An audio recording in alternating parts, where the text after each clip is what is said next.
Okay, friends, today we're going to talk about some non-Amazon options so you understand what you have available to you if you do not choose to list your ebook with Amazon exclusively under their KDP Select program.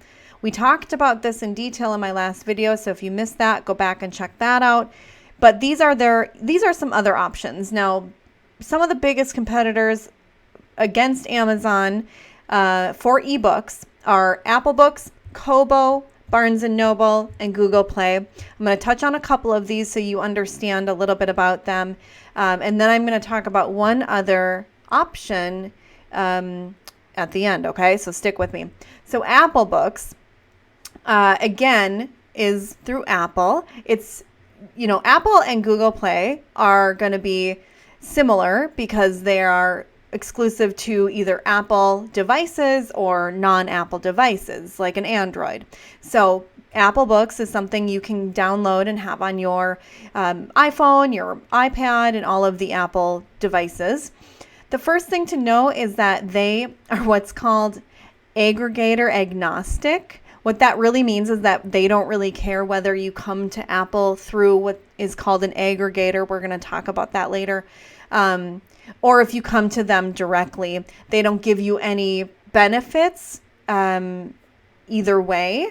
So some people choose to go to Apple directly. Some people choose to go to them indirectly. But it's essentially the same thing as setting up your title on Amazon, and they have their own audience. They actually, back in 2015, an analysis was done that showed Apple Books had a market share that was bigger than Barnes & Noble, Kobo, and Google Play combined. I'm sure a lot has changed in 6 years, but I found that really interesting because, this is 6 years ago now. And of course, like I said, the market has changed, but that's a pretty big share compared to what Amazon was doing as well. So Apple Books is definitely a competitor.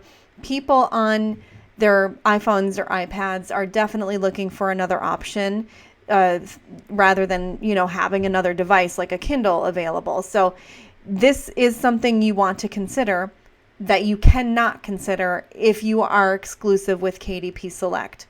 So you would just you have to have an iTunes account. You'd upload all of your details, your book, your banking information, choose your categories, talk about international pricing and all of that. It's kind of the same process, but it allows you to tap into a market that Amazon is competing with.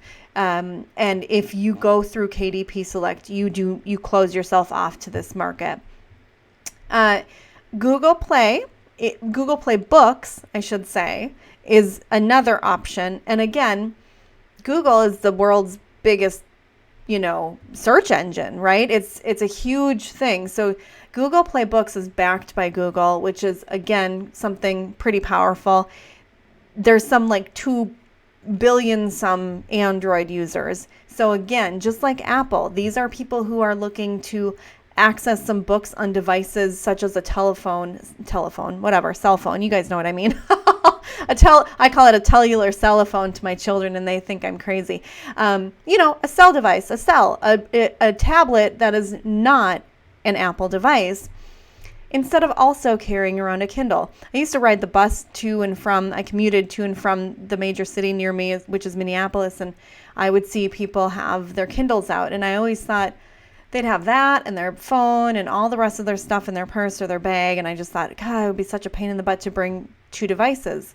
Well, Google's, tapping into that. So is Apple. So these are options for you that you do not have available if you do opt in to KDP Select's program. KDP Select is under Amazon. It's their exclusivity program, and it lasts 90 days. You can get all the details in my other video, but again, you cannot distribute your ebook anywhere else if you're in KDP Select. So there's really no reason to not have your book. If you're not under KDP Select, there's really no reason to not have your book on Apple Books or on Google Play Books. There's really, really no reason. Google Play even offers you some benefits like you can even get better royalties on certain books, like under $2.99 books or above 99, where Kindle limits that anything outside of that range to 35% royalties. Google Play does not. You have some other opportunities, like there is no delivery fees. We'll talk about fees under Amazon in another video, but essentially you're paying for the delivery of that data to the Kindle device under Amazon, but under Google Play or Google Play Books, you don't pay that. So there's some differences in what they offer, but again, it's kind of the same setup. It's not difficult to get on these platforms. You just have to manage where your book is at, which brings me to my next platform I want to talk about. But let me go back a second. The Google Books team tells you that if you are going to try KDP Select and opt in and opt out, it could really harm your chances of getting sales on other retailers because they want you to kind of commit for the long term. So the reason I'm bringing this up is so that you understand your options. Yes, KDP Select only nails you down for 90 days, but you can't hop back in and out and think you're just going to be fine. I'll try my chances over here. I'll try my chances over here in the, 90 days later. It could really hurt your shot. And that's kind of what the big wigs at Google Play Books have said, and other authors that have tried this as well. You kind of have to commit. So yes, you can try Select for 90 days. If it doesn't work for you, it doesn't work for you. Make a commitment to go elsewhere. Don't bebop in and out. It's not going to do you any good. So another note on Google Play is that discounted books get extra visibility on their Google Play store, like their shop homepage. So again, you're kind of getting backed by something pretty big, and you can get some visibility there. So it's worth looking into. So let's move in a different bit of a direction, And I want to talk to you about what we call a self-publishing aggregator. An aggregator is a platform that takes your book files and it publishes them through different retailers like Google Play, Amazon, Apple Books, all the things, okay? You can reach all sorts of places, Kobo, Barnes and Nobles, every major retailer. I would assume almost every major retailer is reachable on an aggregator. And one of the biggest aggregators out there for ebooks is Draft to Digital. They call it D2D. So D2D is an aggregator. They set themselves apart with really good customer service. It's easy to use. There's so many benefits of using an aggregator like D2D. If you are not committing to KDP Select exclusively, you can still utilize, you can still publish your book on Amazon outside of KDP. If you use an aggregator as well or separately, you can still access Amazon, so you're not missing out. An aggregator essentially says, hey, instead of going like to Apple Books and Google Play and Amazon and Kobo and Barnes & Noble all separately, you can do it from our platform at one shot, like super easy, no muss, no fuss, right? It's become known as kind of the big platform to help you distribute wide. Remember, they call it going wide instead of exclusively Amazon. So they offer access to almost every major retailer. They, instead of creating all your individual accounts, you set up your D2D account, you upload your files. They publish in all of those retailers, and then you manage all of your payments and promos and all of that through their dashboard. So this not only saves you time and hassle, but you get access to a lot more places and through something that is gonna be a positive connection there. For their trouble, D2D will take 15% of your net royalties in exchange for managing all of that for you, which is kind of a nice price model, because instead of taking your money up front, they get paid when you sell books, right? They're incentivized to help you maximize your sales. They're not going like, okay, give us our money and then like, here you go, good luck. So, they make sure that they're supporting you in the best way possible. So they get paid. They make more money the more books you sell, right? So you can list your title, under all of those and some, other places like niche markets in other countries, so it can go international. But you also want to keep in mind that Draft Digital, while you can connect to Amazon, it's aimed at authors who are going wide. They want to go in multiple places. So you're reaching the far corners of the world here. It doesn't support functions under Amazon like KDP Select, the Kindle Unlimited program. It doesn't allow you to set your book as free on Amazon. You can't access Amazon's back end like you would if you were just publishing on Amazon. So, if you want to exclusively operate under Amazon and get the benefits of those programs like Kindle Unlimited, you're not going to work with an aggregator like D2D. There's no purpose in having both. You can't really go through Amazon with an aggregator, and you can't get the benefits with Amazon if you aren't exclusive, right? So you can utilize Amazon. You just can't take part in those programs. You also can't run Amazon ads if you go through an aggregator. So these are some things you need to consider. If you want to do KDP, you can also then, and not KDP Select, right? Not do the exclusive program. You can do that. And it's recommended that if you still want to publish on Amazon, to take advantage of ads and, some things that you can't do unless you have a back end profile or whatever, an account with Amazon. You won't have an account with Amazon through D2D, right? So if you want to take advantage of some, kind of have that access, set up your own KDP account and use D2D or another aggregator for those other retailers, okay? So that's an option to utilize both, but you need to understand you can't have there's no sense in using an aggregator to reach all of the other retailers if you also want to go select with Amazon, okay?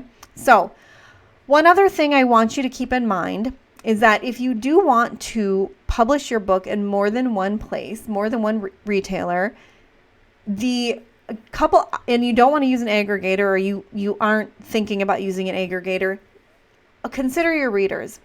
How are they going to find your book?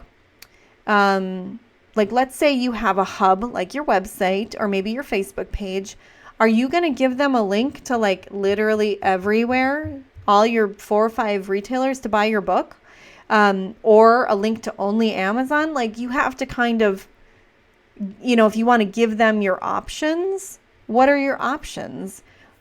With an aggregator like D2D, they give you a universal book link. So it's sort of like saying, here's the link to my book. They click on the link, then they get a page that says, well, where do you want to buy this book? And it's not about necessarily having different prices on different platforms. But if I am a reader and I am an Apple Books like exclusive reader, I don't read books anywhere else, then I'm going to want to have your Apple Books link, right? I'm probably not going to buy it if I'm like that big of a snob about Apple Books. That's my jam. I don't buy books anywhere else, or that's just how I like to read my books on my iPhone, right? So if that is me, your reader, and you give me a universal book link through D2D, I'm going to be like, oh, okay, my options are Amazon, Barnes & Noble, Apple Books, whatever. I'm going to select Apple Books. I'm just going to do it. So it gives me the freedom of going where I want to go. If you give me a link to Amazon and I'm boycotting Amazon and I'm not going to buy books on Amazon because, Mark is rich enough or whatever the reason I'm boycotting Amazon is, if you're not giving me any other options, I may not buy your book. So again, it's just like giving your readers more options. They can select the retailer of their choice. They can have that freedom, and you're giving them one link to do that instead of here's the 55 links to all my retailers. So Again, an aggregator is going to be good for someone who wants to go wide, someone who doesn't want to manage like 4 or 5 or more different accounts on different retailers, and you don't mind paying D2D that 15% on the back end for their services, for their convenience, and the ability for them to connect to other retailers that might be more obscure to deal with or whatever. If you really only want to sell on Amazon and you want to look at KDP Select, none of these options I talked about today are going to fit well for you because you are going to be exclusive to Amazon. They're going to give you tons of benefits to do that, and these other places can't match those benefits, like with their unlimited program and all of that. They give you other benefits. But if you are choosing Amazon, choose Amazon, ignore the rest. If you are not choosing Amazon exclusively, you can include them in your overall plan and utilize other retailers as well. And you may look at an aggregator like D2D to help that be an easier thing for you. So that's a little bit of a look behind the curtain as to what else is out there besides Amazon Kindle for your ebook. Again, this is kind of the ebook world. The hard copy world is a little different. You have opportunity to utilize your hard copy distribution. You can have Amazon sell it. You can sell it on Ingram Spark. You can use other distributors, but hard copy is different because you're talking about a physical product and you got to get it on shelves somewhere, right? So unless you are just looking for the kind of print on demand or wholesale, you're going to have a garage full of books or something. That's a totally different ball game. You're looking at finding bookstores and all of that. So that's something totally separate. You can have hard copy and ebook. You can have one or the other. You don't have to have both. So I want to cover your options here, but ebook is a huge, there's no sense to have a book out there. In my opinion, there's no sense to publish a book in hard copy if you aren't also, there's no sense in not doing an ebook, okay? If you're at least going to do a hard copy, you might as well do an ebook. It's super easy. You have access to a whole different world. There are some readers that don't purchase hard copy books anymore. There just are. I think it makes me sad. I respect their decision, but it makes me sad because I don't want to see hard copy books die. But it is maybe the way of the world with costs and resources being used and all of that. So eventually, we may be left with ebooks. I don't think so. People like me who are diehards for hard copy books are going to have a hard time with that. But anyway, the point is, you might as well jump into the ebook world if you're putting all of the effort into writing and editing and formatting and typesetting and blah, blah, blah. A book. Might as well make it an ebook too. So there you go. In my next video, we're going to talk about some kind of common questions on how Amazon deals with costs and royalties and all of that. I've talked about some of this before, but I want you to be kind of get a better idea of how this works because it's different for ebook and all of that. So we're going to talk more about it, and that will hopefully give you an idea if Amazon is going to be a good fit for your preferences and how they're going to work with you financially. So I'll see you in that video, right?